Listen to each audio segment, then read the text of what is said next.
বাবা, বাবা, ও বাবা, কেডা? হ্যাঁ রে বাবা, সুমন বাবা রে, তোমারে তো তুমি না বাবা শেষ হয়ে গেছো বিদেশ। আমি বাবা কব, আমি তো কানতে কানতে আমার জীবন শেষ বাবা। তুমি কেমনে এলো বাড়ি ফিরিয়া? বাবা রে বাবা, আমি শেষ হয়ে গেছি। আমি যে এই কয়টা দিন কিভাবে ফুটাই কাটাইছি, তোমরা একটাবার কেউ আমার খোঁজ দিছ? বাবা আমি তো জানি তুমি মরে গেছো, মানুষ আমারে কইছে। আমি তো বাবা জানি না তুমি বাচ্চা রয়েছে বাবা। তুমি আইসো, আমার কলজাটা বাবা ঠান্ডা হয়েছে। হ বাবা, বাচ্চা আছি। নদী, তুমি প্রেগনেন্ট?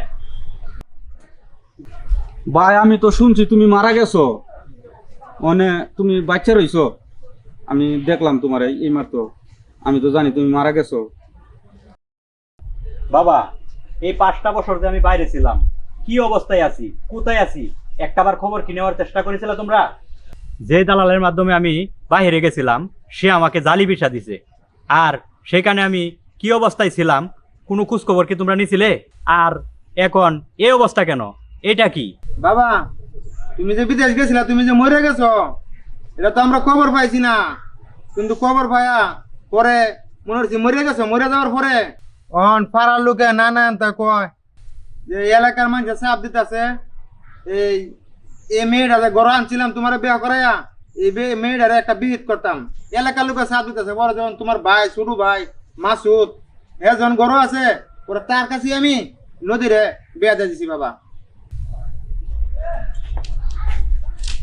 নদী, তুমি তো আমাকে ভালোবাসা বিয়ে করছিলা।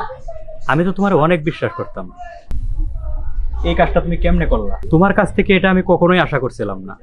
তুমি এটা এভাবে আমাকে ঠকাবে, এটা আমি কখনোই চাইতাম না, আর কখনো চাইছিলামও না।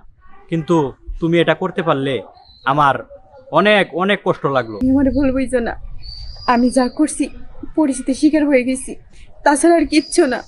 তুমি তো জানো আমি তোমাকে অনেক ভালোবাসি। তোমার জন্য আমি কতদিন বসে থাকবো বলো?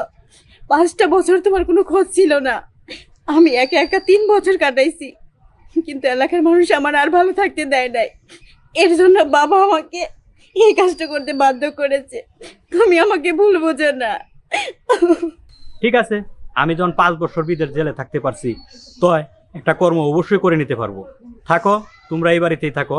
এই বাড়িতে আর আমি থাকবো না, আমিই চলে যাব। সুমন,